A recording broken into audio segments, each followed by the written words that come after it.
Let's just keep it to being a director of photography. What do you do? It's just what everybody knows. Get the camera, have perfect shots, light properly, have proper movement, just plan the whole shoot in general. So basically, but it's different. There's videographers. Without any much information. So here, when it comes to director of photography, it's actually somebody who's learned what they're supposed to be doing, who's more technical, who just goes deeper. Because right now,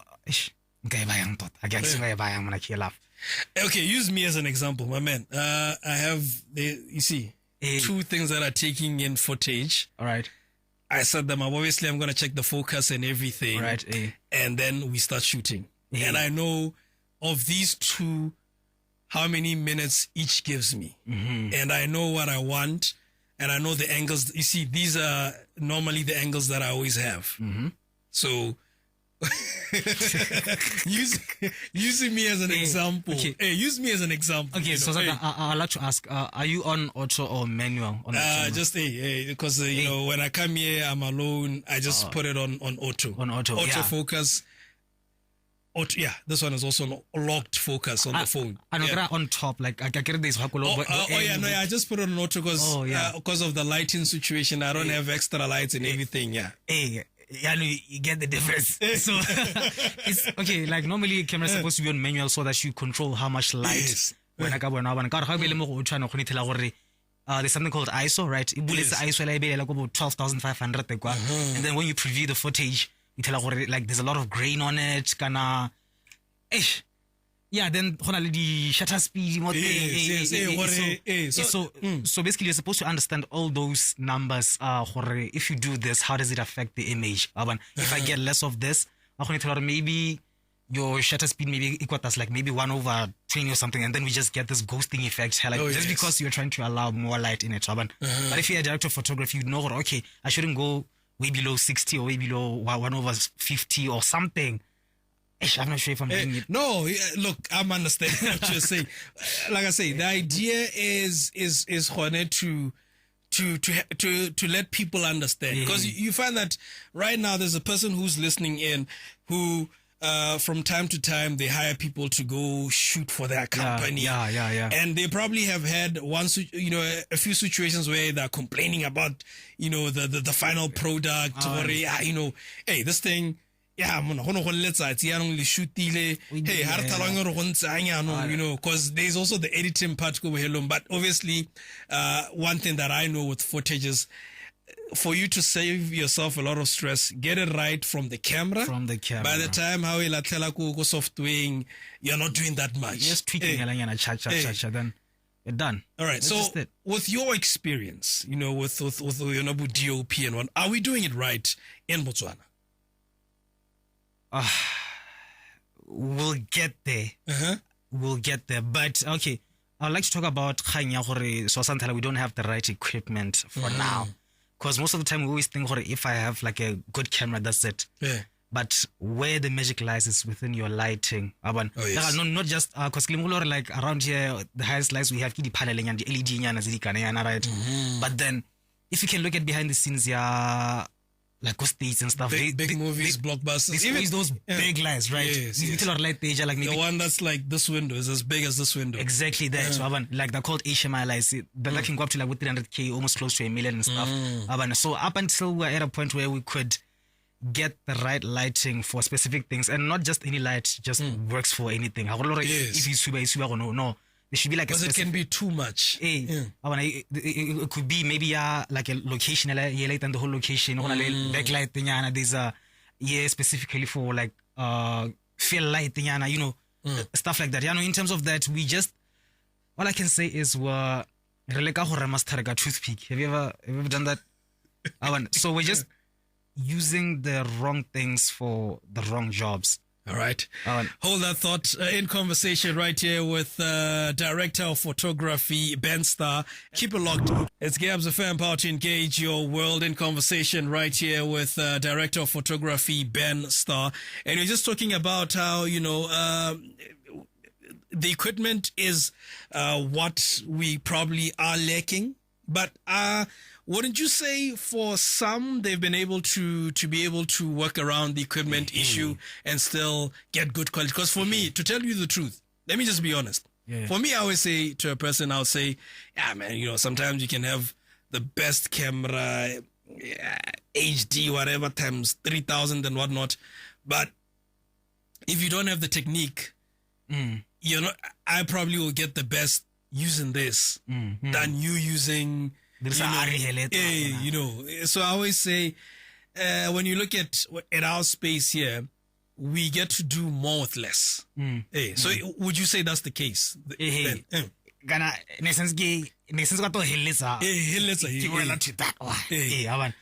So basically, equipment and then but one thing I can really comment on us is that we're using less, but then we're coming up with something. So let's say, for example, you should have seen a coffee, and then and stuff. We tell like this is just only one light and a cheap camera, but then Hollywood they would pay like maybe $500,000 for that scene. But then we are able to kind of replicate that image with nothing. So it says a lot about us if we were given the right things with the proper skill, with the proper technique that we should actually be working on, we could be far. That's just it. So, which means, in a way, in Botswana, we do have highly skilled people. Exactly. But we may be lacking in getting the equipment. Let's just be honest. The equipment also is having the equipment you're talking about is also dictated by money circulating around film and TV. And as I know, not a lot of companies actually, only a few companies have certain cameras of the highest quality that would say. Not a lot. And this is also just because it's a money game. It's a money thing that drives this. Now let's just talk, still on being a director of photography. I mean, you've taken us through trying to describe with my little setup here. Sorry, no, it's okay. Yeah. Hey, now looking at that, at everything that you've said, let's take a look at the do's and don'ts, because this conversation as well is also about ensuring that we share the skills. You are a director of photography and you talk about, not having equipment. But when I look at your work, I'm like, oh man, it's looking nice. So you are able to, like we said, in Botswana, we have less, but we create magic. In a way, yes. Maybe like we should use that as a marketing thing. Yeah, we create magic. What would you say then are the do's and don'ts? Judging from your experience, how you've worked with other DOPs, and just for the benefit of a person who's listening, who would probably want to change a few things. What are the do's and don'ts when it comes to Ronebo, DOP? Okay, let me start with the don'ts first. Our biggest pandemic is thinking we could do everything, rather find a focus. I think no, that's a do. Sorry. Do find a specific, I think, a focus, because if you focus in the sense of let's say, for example, maybe let me not do everything like here. Okay. So basically, if you're going to be on the camera, get more to lighting, get more to focus. Don't try to do everything, because it more of just takes away your attention and like perfect or whatever you're supposed to be shooting, because you are worried about the lighting. Okay, how's it looking that side? Then you're giving it like maybe 30% of what you could have given if you just specifically focused on that thing. So in short, I just work in groups. Don't try to be no man's an island. Island and stuff. And to be honest, I think judging from the different people I've had come in on the show and just have conversations around different things, the one thing you pick up, Gonoria, it looks like not a lot of collaborations do get to happen locally within maybe yes, people with equipment will collaborate with the talent, but in terms of me with equipment collaborating with another person with equipment, it doesn't happen. It doesn't happen. No, yeah. Again, why do you think that is? Why do you think that you as Benstar, you're not having on certain projects, you're not working with let's say, I don't know, 4 other people and stuff like that? Aish. You're nangarigi disrespect guys, I'm sorry for whoever gets offended by what I've been saying. Hey, the show must go on. So there's a jealousy, Botswana. Okay. We get, and we are competitive within ourselves. To a point where we don't want to help each other because we know if I help, let's say K-Love, he's going to get the credit and I don't. Yes. Which is something that's going to kill us in the film industry. We're just competing, but again, our skill is not there yet. How when I defeat our neighbor South Africa because they're doing magic, like serious magic. Our neighbors, we probably if you go to BTV, there is actually better lights, better whatever than what South Africa has. But look at what they're pulling off. So Awansana is more of, if we just get rid of this thing, jealousy and stuff, and then just work within ourselves, and then just push for a proper product, would actually be somewhere in terms of skill. Maybe there's that as well.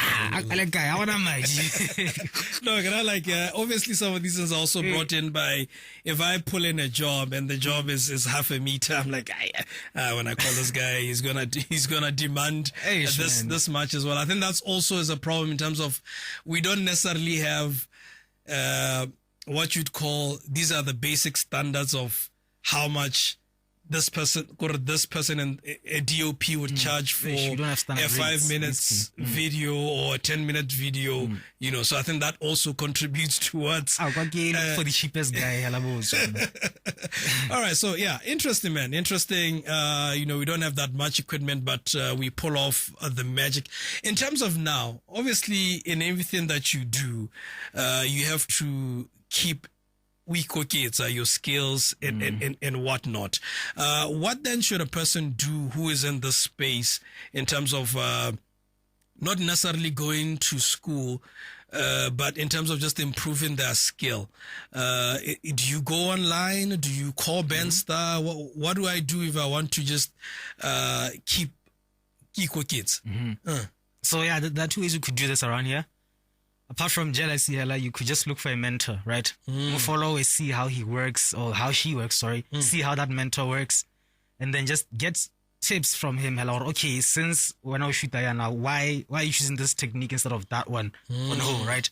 And then another one, the ultimate, Google, YouTube, the internet. That's where you could learn a lot of things, because that's where people are not stingy to share that information and stuff. Yeah. I've learned a lot of stuff on just being online and just checking and go shooting and coming back and say, okay, this is what this person was saying. Actually, that's where I've actually learned almost everything. But anyways, no disrespect to anyone.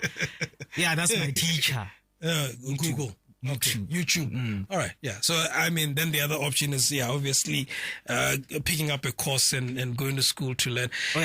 Interesting, man. I just wanted to understand what, the DOP stuff in terms of just the technicalities. Is it too technical again? From how you're trying to explain it, Lantal, is it like, for the benefit again of a person who's listening, is it too technical, or once you get it, you get it? Well, that once you get it, you get it. Okay, like for some people, it might come out as too technical, because if I would mention like a lot of things right now, Mutual already saying, who's not really into the camera and stuff, won't really understand anything. But once you get it here, you obviously got it. All right. Let's just... language camera. Man. So just for a person who's listening in and would like to be a DOP, they're probably studying, about to finish their course. They probably done one video of a friend who's a singer, or whatever. What can you say to them in terms of just when it comes to being a DOP? Focus on your lighting. Lighting is important. Lighting is everything. and then plan ahead. Your treatments are very important, right? You don't just rock up at a set with no idea of what you're gonna shoot. I mean, okay, there's some people who are gifted go improv, but and then you to then ask editor but select like nice shots and cha. But it's always better if you take your time and sit down, plan, and rest, guys. Don't. Yeah, no, that one I know. I think in especially when it comes to this field, you get burnt out easily. You get burnt out easily. Yeah. You just need to rest every time. Love's Lounge.